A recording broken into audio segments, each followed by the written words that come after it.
അങ്ങനെ നയന പുറത്തേക്ക് വരയ്ക്കാൻ പോകുന്നത് ആദർശ് തെറ്റിദ്ധരിച്ചുകൊണ്ട് നയനയുടെ പുറകെ ഇറങ്ങി ചെല്ലുന്നുണ്ട്. അങ്ങനെ പുറത്തു വന്ന് നിൽക്കുന്ന ആ ബൈക്കുകാരനെ ആദർശ് കൈയോടെ പിടികൂടുന്നുണ്ട് കേട്ടോ.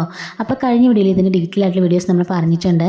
കഴിഞ്ഞ എല്ലാ വീഡിയോസും നിങ്ങൾ ചെക്ക് ചെയ്ത് നോക്കാനുള്ള നിങ്ങൾക്ക് മനസ്സിലാവും. നമ്മൾ പാർട്ട് 1, 2 അങ്ങനെയൊക്കെ ഇട്ടിട്ടുണ്ട്. അപ്പോൾ അതൊരു 4 എപ്പിസോഡുകൾ നമ്മൾ അപ്ലോഡ് ചെയ്തിട്ടുണ്ട്. അതായത് നയനയുടെ അവിഹിതം ആദർശ് ഇങ്ങനെ പിടിക്കുന്നൊരു കഥയാണ് കേട്ടോ. അപ്പോൾ അതിൻ്റെ എന്താണ് സത്യാവസ്ഥ എന്നുള്ളതൊക്കെ നമ്മൾ അപ്ലോഡ് ചെയ്തിട്ടുണ്ട് കേട്ടോ. അപ്പോൾ കാണാത്തവർ ഒന്ന് കണ്ടു നോക്കുകയാണെന്നുണ്ടെങ്കിൽ അപ്പോൾ ഇതെന്താണെന്നുള്ളത് മനസ്സിലാവും. അങ്ങനെ ആദർശ് പുറത്തേക്ക് ഇറങ്ങിപ്പോൾ അയാളെ പിടിച്ചുകൊണ്ട് കയറി വരുന്നുണ്ട്. പെട്ടെന്നായിരിക്കും ഈ സൗണ്ടൊക്കെ കേട്ടുകൊണ്ട് ഹാളിൽ വെട്ടം വീഴുന്നത്. അപ്പോഴേക്കും നയന ഞെട്ടി നിൽക്കുകയാണ്. ആരാ ആദർശിട്ട് അയാൾ എന്തിനാ അയാളെ പിടിച്ചുകൊണ്ട് വരുന്നതൊക്കെ ചോദിക്കുന്നുണ്ട്. അതൊക്കെ ഞാൻ പറയാം, നീ അകത്തേക്ക് കയറി വാടി എന്ന് പറയുന്നുണ്ട്. അപ്പോഴേക്കും നയന ആലോചിക്കുകയാണ്, ഈശ്വര ഇത് എന്താ സംഭവം എന്നൊക്കെ ആലോചിച്ചുകൊണ്ട് നയന ഒന്നും അറിയുന്നില്ലല്ലോ. നയന ഹാളിലേക്ക് ചെല്ലുന്നുണ്ട്. പെട്ടെന്ന് അവിടെ ഇങ്ങനെ മുത്തശ്ശൻ മാത്രമേ വന്നിട്ടുള്ളൂ. അവിടെ വന്നിട്ട് മണിയടിച്ച് ആദർശ് ആ വീട്ടിലുള്ള എല്ലാവരെയും ഉറക്കം എണീപ്പിക്കുന്നുണ്ട്. ഇത് ആരാ ഈ രാത്രി മണിയടിക്കുന്നതെന്ന് പറഞ്ഞിട്ട് എല്ലാവരും ഹാളിലേക്ക് വരികയാണ് ഉറക്കം എഴുന്നേറ്റ്. ജലജയും അമ്മയും അവിടെ ഓൾറെഡി ഹാജരാണല്ലോ. അപ്പോഴേക്കും എന്താണ് മോനെ, എന്താ പ്രശ്നമെന്ന് മുത്തശ്ശൻ ചോദിക്കുകയാണ്. എന്താ പ്രശ്നമെന്നോ, ഞാൻ പറഞ്ഞുതരാം എന്താ പ്രശ്നമെന്ന്. ദാ ഇവനാണ് പ്രശ്നം എന്ന് പറയാണ്. ആരാ ഇവൻ എന്ന് ചോദിക്കുകയാണ്. ഇവനാണോ നവ്യനെ ശല്യപ്പെടുത്തിയവൻ ചോദിക്കുകയാണ്. ഇത് നവ്യനെ ശല്യപ്പെടുത്തിയവനൊന്നുമല്ല, ഇതാണ് മുത്തശ്ശൻ ഏറ്റവും അധികം വിശ്വസിച്ചിരുന്ന ഒരാളുടെ കാമുകനാണെന്ന് പറയുന്നുണ്ട്. ഏറ്റവും അധികം വിശ്വസിച്ചിരുന്ന ഒരാളോ, ആരാ മോനെ എന്താ കാര്യം ചോദിക്കുകയാണ്. അതറിയത്തില്ല മുത്തശ്ശ, എൻ്റെ ഭാര്യയുടെ അതായത് നയനയുടെ കാമുകനാണെന്ന് പറയുമ്പോഴേക്കും നയന ഞെട്ടി ഇങ്ങനെ ആദർശിനെ നോക്കുകയാണ്. ആദർശേട്ടാ എന്തൊക്കെ ഈ പറഞ്ഞതെന്ന് ചോദിക്കുന്നുണ്ട്. മിണ്ടി പോകരുത് നീ എന്ന് പറയുന്നുണ്ട് കേട്ടോ.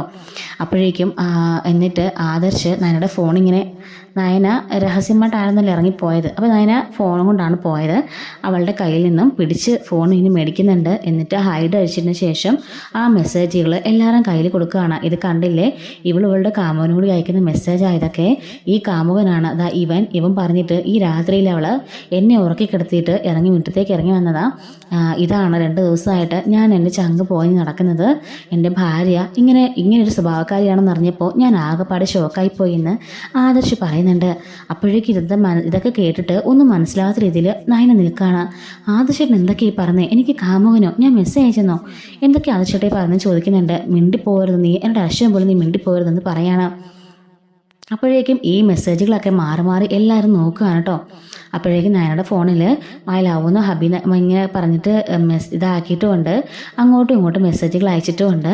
അപ്പോൾ ഇതൊക്കെ കാണുമ്പോഴേക്കും നയനയ്ക്ക് എല്ലാവരും നയനെ അവിശ്വസിക്കുകയാണ്. അതും ആദർശാണല്ലോ പറയുന്നത്. കാരണം ആദർശ് അങ്ങനെ സത്യാവസ്ഥയിലൊരു കാര്യം പറയില്ല എന്നാണ് എല്ലാവരുടെയും വിശ്വാസം. അപ്പോൾ ഇയാളെ കൂട്ടിക്കൊണ്ട് വന്ന് എന്തിനാന്ന് ചോദിക്കുമ്പോൾ ഈ കിടക്കുന്നതാണ് ഇവളുടെ കാമുകൻ എന്ന് പറയുന്നുണ്ട്. പറടാ, സത്യം എല്ലാവരോടും പറടാന്ന് പറയാണ്. അയ്യോ എന്നോട് ക്ഷമിക്കണം, വിവാഹത്തിന് മുമ്പേ തൊട്ടേ ഞങ്ങൾ ചെറിയൊരു പ്രണയത്തിലാണ്. എന്നാലേ പെട്ടെന്ന് നടന്നില്ല വിവാഹമൊക്കെ. വിവാഹത്തിന് ശേഷം ഞാൻ നയനോട് പറഞ്ഞതാ, ഈ ബന്ധമൊന്നും നമുക്ക് വേണ്ട, നമുക്കിതെല്ലാം നിർത്താം, നിനക്കിപ്പോൾ ഒരു ഭർത്താവില്ലെന്നൊക്കെ ചോദിച്ചതാ. അപ്പോൾ അവളാ പറഞ്ഞത്, ആ കിഴങ്ങനെ കൊണ്ടൊന്നും ഒന്നിനും കൊള്ളില്ല, എൻ്റെ കാമുകനായിട്ട് നിങ്ങൾ എപ്പോഴും വേണം, എനിക്ക് അനന്തപുരിലെ സ്വത്തുക്കളൊക്കെ വേണം, അതുകൊണ്ട് ആദർശയുടെ എൻ്റെ ഭർത്താവായിരിക്കട്ടെ, ഞാൻ കാമുകനായിട്ടിരിക്കാമെന്നൊക്കെ എന്നോട് പറഞ്ഞു. അത് മാത്രമല്ല കുറച്ച് സ്വത്തുക്കളൊക്കെ കയ്യിൽ വന്നതിന് ശേഷം എൻ്റെ കൂടെ ഒളിച്ചോടി വരാമെന്ന് നയന പറഞ്ഞത്. ഇന്ന് അത്യാവശ്യമായിട്ടൊന്ന് സംസാരിക്കാനുണ്ട്, കാണാൻ വരാൻ നയന പറഞ്ഞതെന്ന് പറയാണ്. ഇതൊക്കെ കേട്ടിട്ട് ആകെപ്പാടെ വായും പൊളിച്ച് നിൽക്കുകയാണ് നയന. അയ്യോ ആദർശേട്ടാ, മുത്തശ്ശ സത്യമായിട്ടും ഇയാൾ ആരാണെന്ന് പോലും എനിക്കറിയില്ല, ഇന്നേ വരെ ഞാൻ ഇയാളെ കണ്ടിട്ട് കൂടിയില്ല, സത്യമായിട്ട് ഞാൻ ഈ പറഞ്ഞെന്നൊക്കെ പറയുന്നുണ്ട്. അപ്പോഴേക്കും മുത്തശ്ശൻ തല കുണിച്ച് നിൽക്കുന്നുണ്ട് കേട്ടോ. ജലജ ചോദിക്കുകയാണ്, ഓഹോ ആരാ നിനക്ക് അറിയില്ല അല്ലേ, ഈ പാതിരാത്രിയിൽ പിന്നെ എന്തിനാണ് നീ പുറത്തേക്ക് പോയെന്ന് ചോദിക്കുമ്പം അവൾ ബുക്ക് എടുത്ത് കാണിക്കുകയാണ്. കണ്ടില്ലേ, ഞാൻ ഡിസൈൻ വരയ്ക്കാൻ പുറത്തേക്ക് പോയതാണെന്ന് പറയുന്നുണ്ട്.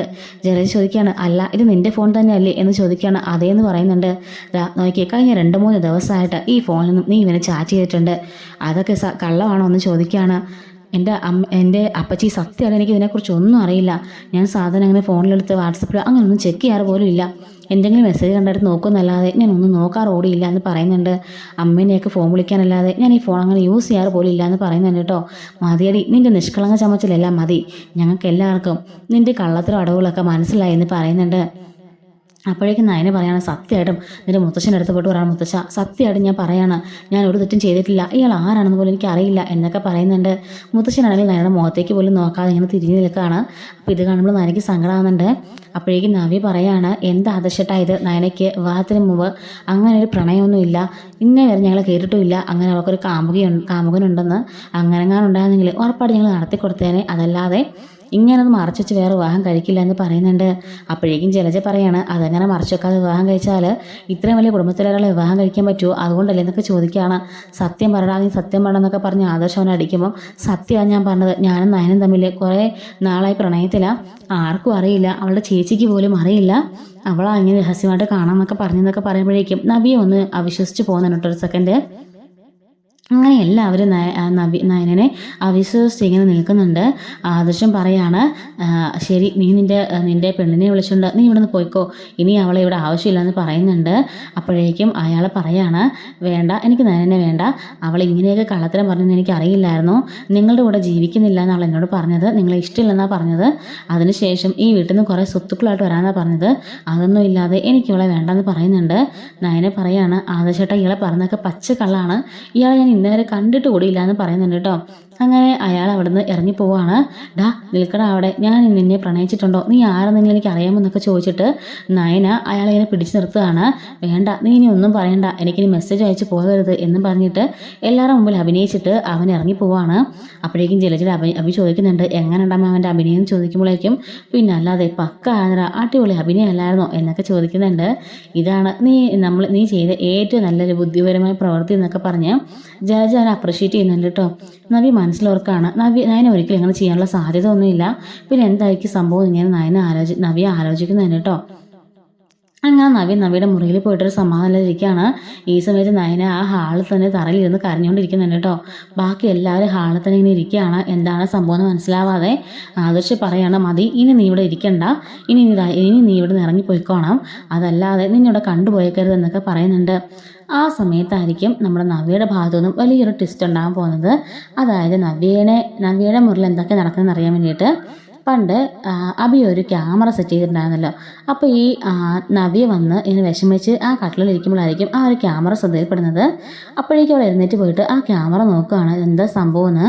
അപ്പോൾ അത് ക്യാമറയാണെന്നും അത് ഓടിക്കൊണ്ടിരിക്കുകയാണെന്നുള്ള കാര്യമൊക്കെ മനസ്സിലാവുന്നു. ഈ അബിയാണോ ഇതൊക്കെ സെറ്റ് ചെയ്ത് വെച്ചത്, അതല്ലാതെ ഈ മുറിയിൽ ആരും ചെയ്യാൻ സാധ്യതയില്ലല്ലോ. അങ്ങനെയാണെന്നുണ്ടെങ്കിൽ ഇത് ഫോണിൽ കണക്ട് ചെയ്യുന്ന ഡിവൈസാണ്, അങ്ങനെയാണെങ്കിൽ അവൻ്റെ ഫോണിൽ എന്തെങ്കിലും ഒരു തെളിവ് കാണാതിരിക്കില്ല, ഇത് അവൻ്റെയൊക്കെ കളിയാണെന്നുണ്ടെങ്കിൽ അമ്മയും എവിടെ എന്തെങ്കിലും തെറ്റുണ്ടെങ്കിൽ അതിലുറപ്പായിട്ടും അമ്മയുടെ മകൻ്റെ ഒരു ഇൻവോൾവ്മെൻ്റ് ഉണ്ടാവും, നയൻ ഒരിക്കലും ഇങ്ങനെ തെറ്റ് ചെയ്യില്ലെന്ന് എനിക്ക് ഉറപ്പാണ്, അപ്പം ഇതിന് പിന്നിൽ അവൻ തന്നെയായിരിക്കും എന്നും അങ്ങനെ നവ്യ മനസ്സിൽ പറയുന്നുണ്ട്. എന്തായാലും അവൻ്റെ ഫോണൊന്ന് ഞാൻ നോക്കട്ടെ എന്ന് പറഞ്ഞിട്ട് നവ്യ പതിയെ താഴേക്ക് ഇറങ്ങി ചെല്ലുന്നുണ്ട്. അങ്ങനെ നവ്യ വരുമ്പോഴേക്കും നയന അവിടെ നിന്ന് കരയായിരിക്കും. എല്ലാവരും എന്താ ചെയ്യേണ്ടതെന്ന് അറിയാതെ ചുറ്റും കൂടി ഇരിക്കുന്നുണ്ട്. മുത്തശ്ശനൊക്കെ നയനെ ഒത്തിരി ഇഷ്ടമായിരുന്നല്ലോ. അപ്പോൾ ഈ ഒരു അവസ്ഥയിലൂടെ കണ്ടിട്ട് ആർക്കും ഒന്നും മനസ്സിലാവുന്നില്ല. എല്ലാവരും തലപുകഞ്ഞ് അവിടെ ഇങ്ങനെ ഇരിക്കുകയാണ് കേട്ടോ. അയാളെ പറഞ്ഞാണ് സത്യം, നയന പറഞ്ഞാണ് സത്യം, നയനയുടെ ഫോണിൽ കണ്ടതാണോ സത്യം, ആദർശി പിടിച്ചതാണോ സത്യം, ഒന്നും മനസ്സിലാവാതെ എല്ലാവരും ഇങ്ങനെ ആകെപ്പാടെ വിറങ്ങളിച്ച് ഇങ്ങനെ ഇരിക്കുകയാണ്. ഈ സമയത്തേക്ക് അങ്ങോട്ടേക്ക് നവ്യ ഇറങ്ങി വരുന്നുണ്ട്. നവ്യ ഇറങ്ങി വന്നിട്ട് അബിയുടെ ഫോൺ എടുക്കാനുള്ള പണിയാണ് കേട്ടോ. അപ്പോൾ ഇതിൻ്റെ ഈ ഒരു കേസ് തെളിയിക്കുന്ന നവ്യയാണ്. അപ്പോൾ അതെങ്ങനെയാണെന്നുള്ളത് അടുത്ത വീഡിയോയിലൂടെ പറയാതെ. വീഡിയോ ഒരുപാട് ലെങ്തി ആയിപ്പോയി, മിസ്സാവാതെ ഇനി അടുത്ത വീഡിയോ നമ്മൾ അപ്ലോഡ് ചെയ്യുന്നതായിരിക്കും. മിസ്സാവാതിരിക്കാൻ ചാനൽ സബ്സ്ക്രൈബ് സപ്പോർട്ട് ചെയ്യണേ. Thanks for watching.